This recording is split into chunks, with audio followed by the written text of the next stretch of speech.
Hi Flosstube, I'm Rachel, Stitchy Rach here on Flosstube and also on Instagram. It is Friday the 4th of February and this is a YouTube channel about cross stitch. Hi everyone, welcome if you are new here, welcome back if you've been here before. I am on time for once, I am here when I said I was going to be, and yeah. Thank you so much if you stuck with my epic whip parade a couple of weeks ago. It was a long one. My intention is to try and keep them to half an hour because I find that a good amount of time to watch Flosstube and not kind of too long for me. So hopefully I can keep them to that kind of length. Also, it's going to have to be half an hour today because in half an hour I'm going to have to go and pick up my children from school because the day has got away from me. But I hope you all are well. Thank you for coming back. And I have a few things to show you. I'm going to show you the stitching I've done over the last couple of weeks. I have a few purchases and I will let you in. I'll let you know my plans for February from a stitching perspective.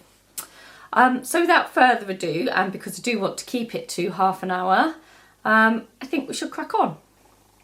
So, when I did my whip parade a couple of weeks ago, I was working on my peanuts afghans. This is my big peanuts blanket, and this is one of my target finishes for the year, which I think now is very achievable. It is a huge piece, and I'm not going to try and show it to you all today because it's massive and it's very difficult to do. But if you do want to see it all, just go and watch my last video because I do show it all there.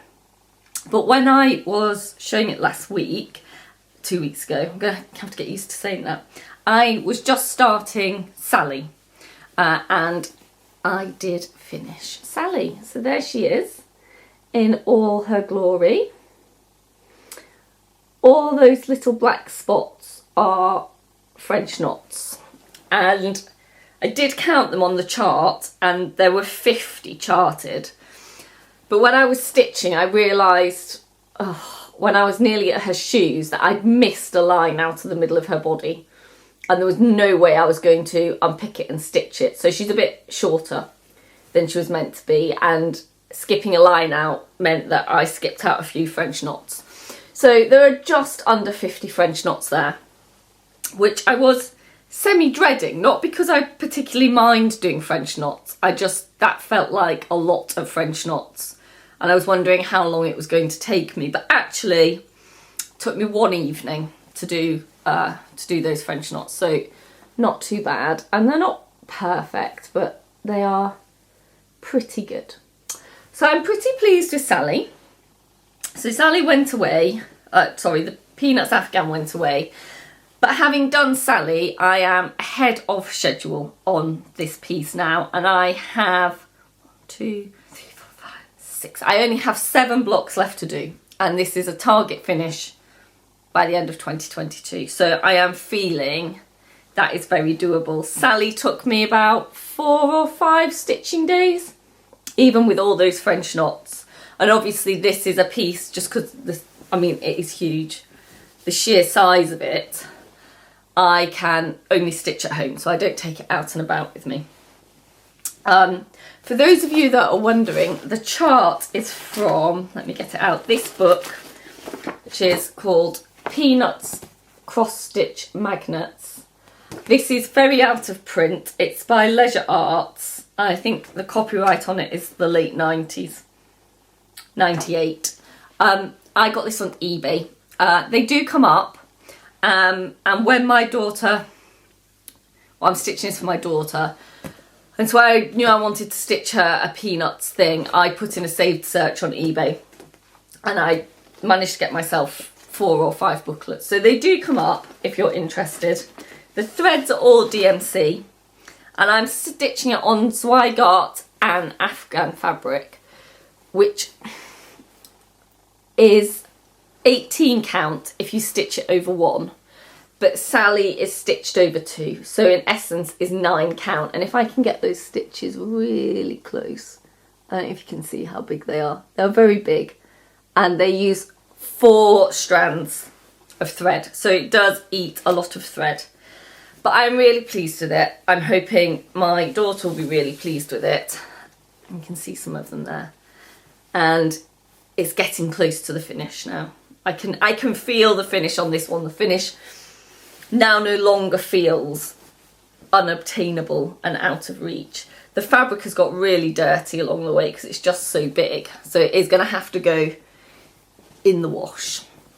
And I do put things in the washing machine. I put them in, well, this will probably have to go in a duvet cover because it's so big. But I put them in a pillowcase or a delicates bag on a gentle cycle with some colour catchers. Obviously not any kind of hand-dyed fabric or anything, but so far haven't had any disasters. So watch this space. So that's the first thing I was stitching on. Then the next thing I was stitching on, which I also obviously showed you in my whip parade, and let's see if I've got the cover sheet, was my second oldest whip, which was this. It's called Enjoy the Ride, and it is by Caterpillar Cross Stitch. This was first released as a mystery sale in 2018, which was when I started it, but you can now get it. Sorry, I need to cough. Oh, excuse me. I might edit that out. You can now get it as either a kit or a PDF download from their website.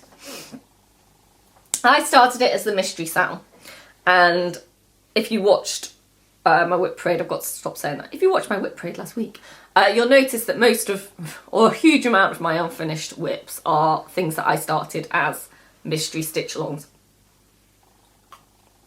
which perhaps suggests that I should start fewer mystery stitch alongs. However, I decided that this was in a place where either I had to finish it or I had to UFO it, unfinished object it. Sorry, I've clearly breathed the wrong way. I will edit those out. And I decided I was just going to finish it, and one of my children has said they wanted it.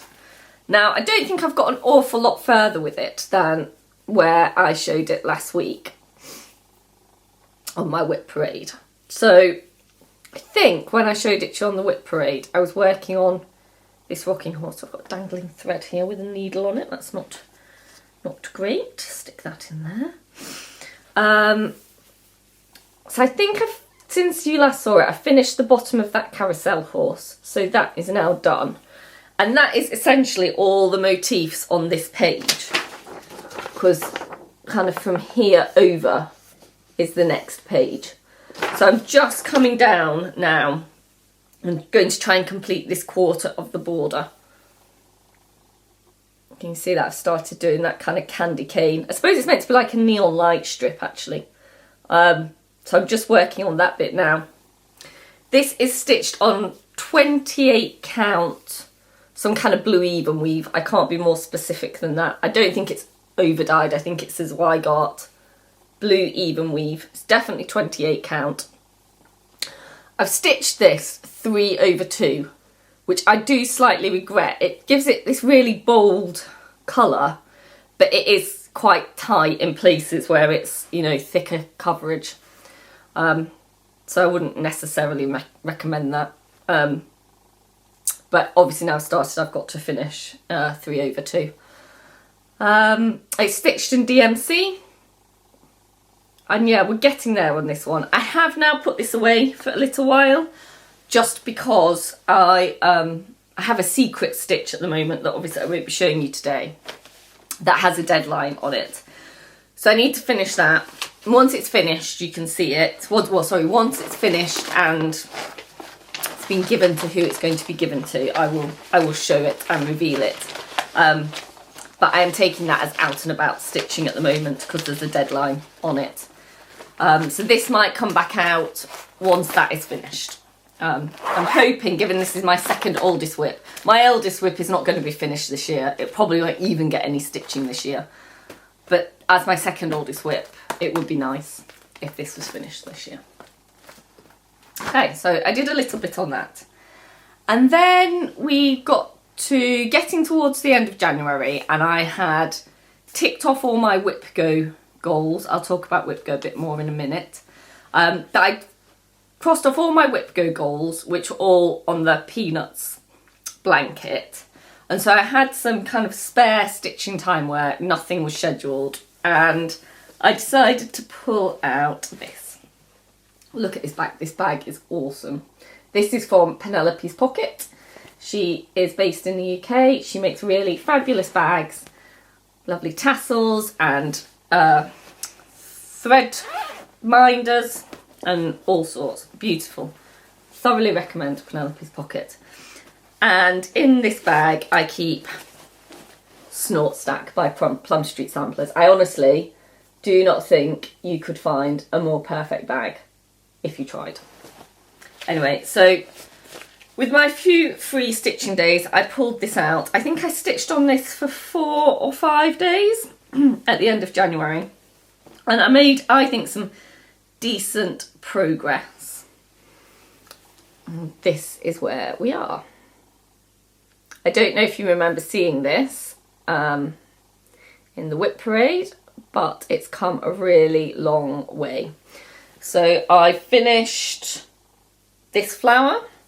I did these tiny light, can you see the light blue buds? There's one here and one here, and the little pig's holding one. So did those, stitched the little pig and stitched probably 2/3 of this bigger pig. So I'm really pleased.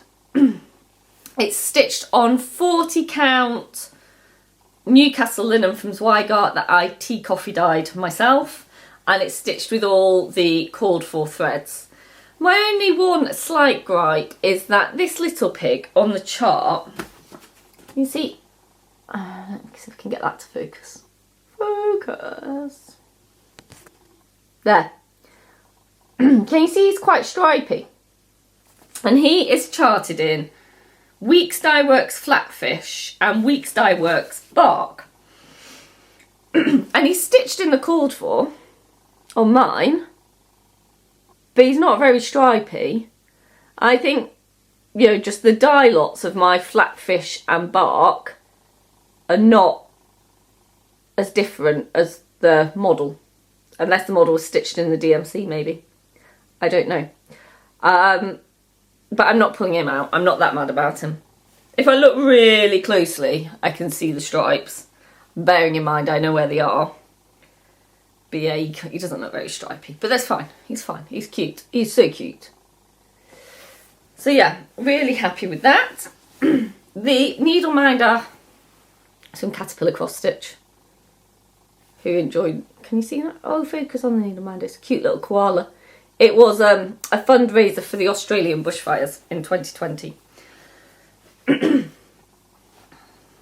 I think they're still available. I don't know if they're still for charity, but I think the needle minder is still available. So that was that. So I stitched on that until the end of January. And then my February WIPGO goals came up, and one of the calls was my other huge project, which was unsurprising because the Peanuts afghan blanket and this project are most of the squares on my WIPGO board, so they're going to come up over and over again. And this is, I'm going to cough again. Oh, sorry.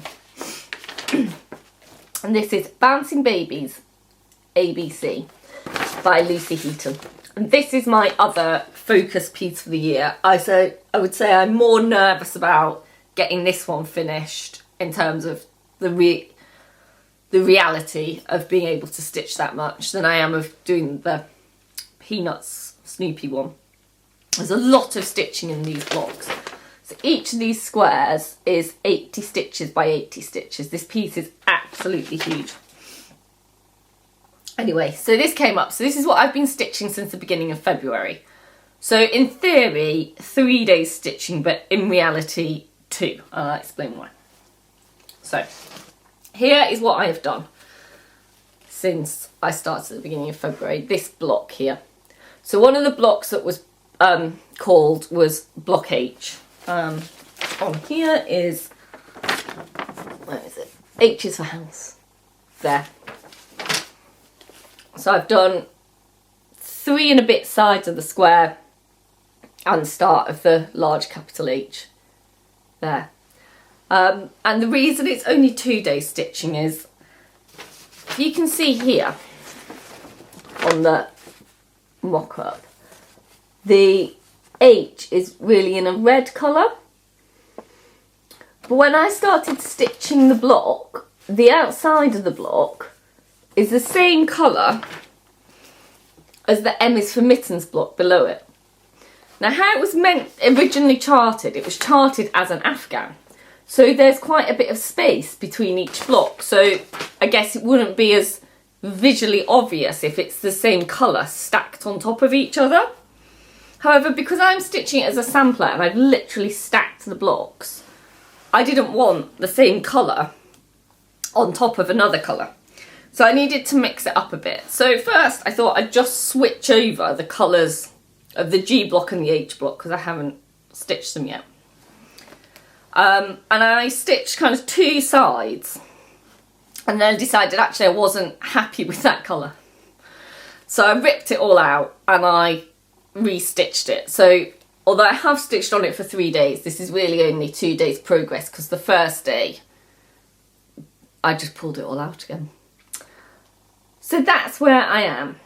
And these blocks really vary in how long they take me to stitch them. So again, it's a massive project. I can't take this out with me. And I'm not going to take it off the Q snap today just because I showed it a couple of weeks ago. It hasn't come a lot further since then.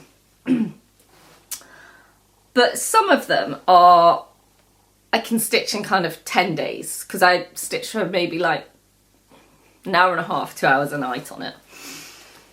So it doesn't get loads of stitching time. So some of them I can stitch in kind of 10 days. And then some of them, see if I can find one that is easily accessible. It's like, for example, this orange here was kind of full coverage and quite a lot of confetti, which is not my favourite type of stitching. If anyone ever hears me say, I think I'm going to start a Haid, just stop me. Just stop me. It's not my bag. That's no offence to anyone it is. I am not a confetti full coverage stitcher. Someone please remind me of that if I ever am gripped in a moment. So some of them are quick to stitch is what I'm trying to say. And some of them, if they're those full coverage confetti ones, just seem to take me forever. This looks like it's fairly solid blocks of colour on that house. So I'm hopeful it will be fairly speedy. As I say, that's kind of 2 nights worth of stitching. So that's where I am on that. And apart from my secret stitch, which I can't show you yet, which I actually have done a lot of stitching on, that is what I've stitched on in the last 2 weeks. I'll put that cover sheet back in there. So, I haven't finished anything. I haven't fully finished anything, which will surprise, I would imagine, 0 people that have ever been here before. Fully finishing is not my strong suit. So on to plans. So I am taking part in WIPGO, which is the brainchild of Jessie Marie Does Stuff, which is essentially a bingo game, but with cross stitch. So you make your board. I just made mine on an Excel spreadsheet. It's just an Excel spreadsheet with widened columns and I've coloured in some cells, nothing fancy. And there are 25 squares on there. A lot of people have a free space in the middle, like I have, but you don't have to, you can put a project in there as well. So I have 24, I was going to say projects, I don't. I actually only have 4 projects on here, but there are 24 squares with stitching things in them with goals. For me, 12 of them are that alphabet sample I've just shown you. 12 of them are the Snoopy blanket, and then 2 are something else. And where we are is that for some reason one of the blocks that should be coloured isn't. I don't know if it's just because my printer's losing toner and it hasn't printed properly. The cartridge needs replacing. But in January, these squares that are in black, they were the ones that were drawn. So a number is drawn every month that corresponds to a block on the board, and then, so 2 numbers are drawn every month that correspond to a block on the board, and then you complete those goals. And the idea is by the end of the year, you'll have completely blacked out your board. So I'm on track. I finished the 2 that were called in January, and I also got ahead. I stitched another block on the Peanuts blanket. And the reason I did that is because I want to do Stitch Mania in May, and therefore I probably won't have time to do May's goals when they're called. So I want to get ahead to give myself a bit of breathing space. So this block here hasn't been called yet, but I have finished it. That's Sally. And then this month, this block has been called, which is block H, the one I'm stitching on now. And also, I think this block down here, which doesn't look like it's coloured in, but I think that's just because my printer's losing ink. Which is another block on the alphabet sampler. Now, here's a question. Excuse me. H has been called, and I'm stitching that. The other block that's been called is one of the corner blocks. So all I have left to do is G and H. And then the top line, there are 5 blocks, and A, B and C are in the middle. And then there are 2 corner blocks. And it's the same at the bottom. I just have X, Y and Z to stitch and the corner blocks. And I'm wondering, after I finish this H square, should I jump and do one of the corner blocks somewhere? Or should I do the G block here, G is for guitar, and get ahead on that block, and then when the G block, I hope this is making sense, and when this G block is actually called, then stitch on the corner. Does that make sense? Let me know what you think. Tell me either you have no idea what I'm talking about and I'm speaking absolute nonsense, or B, would you next do the corner because that's what's called, or do you finish this horizontal row? Because if I do this G, I've finished the whole row. These really important cross-stitch dilemmas we have. So let me know. Let me know what you think. Let me know what I should do. Put it in the comments. So that's my plans for February, basically, because it's a short month, isn't it? So my plans are to finish the H block, stitch another block, whether that be a corner or the G, and I think, realistically, that will take me to the end of the month, given we've only got 28 days. If by some miracle I finish them both before the 28th of the month, I will pull out any WIP that I fancy working on. I'm still working on my secret stitch for out and about stitching, but that has a deadline on it.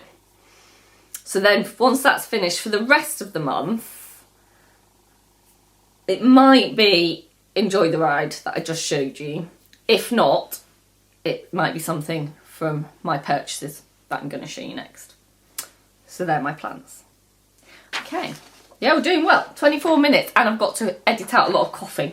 So we're going to come in under half an hour. Okay, 3 purchases. So the first one was the Stitching Book Club. And what did I just say about Mystery Cells? The Stitching Book Club, Chronicles of Narnia, Mystery Cell, The Lion, the Witch and the Wardrobe. Can I get that to focus? Come on, there.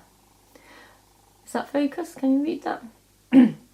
So this is from Stitching Book Club on Etsy. This is a limited edition release. So she had Kristen, who designs stitching, is the designer of Stitching Book Club, got permission from the C.S. Lewis Foundation to design a chart, but she only has a limited number of copies available, and they're only available as a PDF.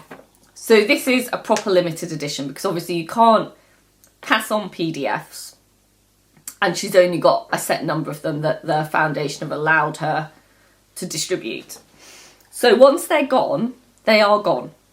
I did check before I filmed this, and they are still available in the shop. So if you think at any point in the future you might want to stitch The Lion, the Witch and the Wardrobe, Stitching Book Club, Mystery Cell, jump on it now. because I don't know how much longer they'll be available for. I jumped on mine. The actual sale, this is the welcome packet where she tells you the release dates, what material you'll need, all that. It's a one-time purchase on Etsy and then you get all the parts. I haven't kitted this yet. I think I'm probably going to in the next week. The start date of the sale is the 12th of February. I haven't decided yet if I'm going to try and stitch it as it is released or if it's just going to sit in my stash for a little while. But I'm really excited about it. I really like Kristen's design. I was a member of Stitching Book Club last year where you get all the sales she releases. So, yeah. If that sounds like something you might like to stitch, I would get on to Etsy now while you still can. It's Stitching Book Club.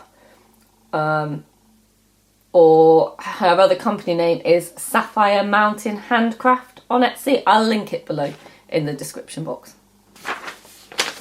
So that was one of my purchases. And then the other two came from the same seller, which was why I was like, is it 2, is it 3? But they were on Stash, one of the Stash on Load groups. So the first one, I'll just take it out of the packet so there isn't any glare, is a booklet. It's a map. Oh, I'm still getting glare. A map of the River Thames. How cool is that? Now, I love maps anyway, and you would think that for a northerner, a map of the Thames wouldn't be that exciting. However, my life since I left the north as a 19-year-old has been very dominated by the Thames, in fact. So I have lived in, right up here. Can I get that to focus a little bit? You see that? In Oxford. Then I lived on the Isle of Dogs, which, if you know the Thames, is this lumpy bit in the river just to the east of central London. So I lived on the Isle of Dogs. I then lived in Greenwich, of Cutty Sark fame and Naval College fame, and Park and Observatory. It's lovely, I love Greenwich. And then when we finally moved out of London, we followed the path of the Thames and we now live down here in Kent. But even going back to the north, and then you come home and you have to cross the Thames to get back into Kent over the bridge, and it kind of feels like the beginning of the end of the journey. So yeah, jumped on that when I saw it. Lord knows when it'll ever get stitched, but you can see the whole chart up here. It's the whole course of the Thames from right up in the I can't think of the word. What are they called? Not the Chilterns, the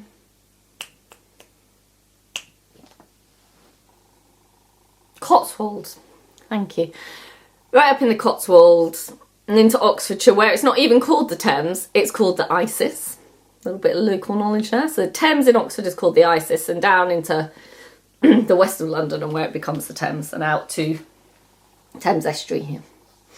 With the isles in the Isle of Sheppey and the Isle of Grain, these little islands that sit off the coast of Kent. So excited about that.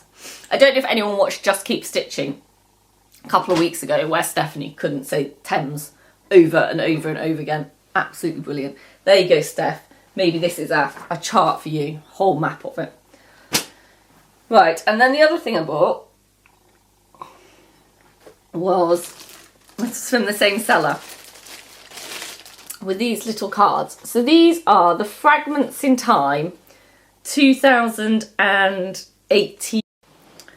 So yeah, as I was saying, I've got the Fragments in Time 2018 series, and the seller had 6 of the 8.